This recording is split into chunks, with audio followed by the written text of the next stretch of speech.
Mulinar is the chairman of the Select Committee on China. He introduced Grace Drexel, who explained how her father, Pastor Ezra Jin, was detained for his Christian ministry.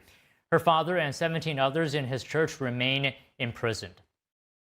We asked them what are the things that are illegal. It is for his sermons and for his worship song and such. And really what they are in prison for is because my father's church wanted to be able to make the sacred decisions, like many churches all around the world, like who becomes a pastor, what they can preach on, what kind of small groups they can host, how many people can be baptized, whether or not kids can come into the services.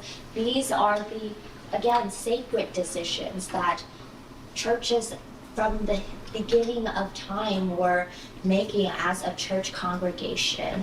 Rather, the Chinese Communist Party wants to make those decisions for the churches. He is made to sleep on floors without beds and some sort of a mat. There are endless interrogations and use of sleep deprivation as punishment. They are asked to memorize Xi Jinping thought, and there is no access to family, even on phone calls or letters are all being withheld.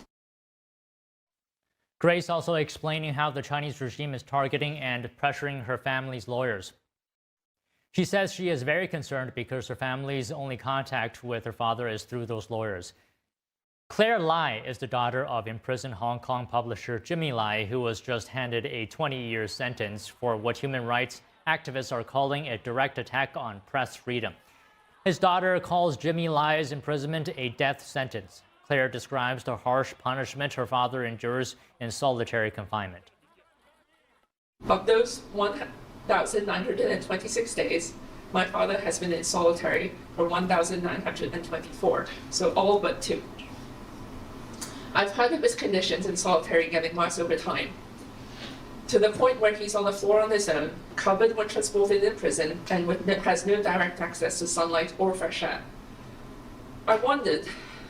I remembered wondering if him being denied the right to attend Mass, certain pastoral visits, and the Holy Communion were temporary. They were not. Claire Lai also saying she is extremely grateful to President Trump and his administration for the commitment they have shown toward her father's release. She says she feels humbled to see the world's support for her father was far greater than she expected. Taiwan reiterating that China's military expansion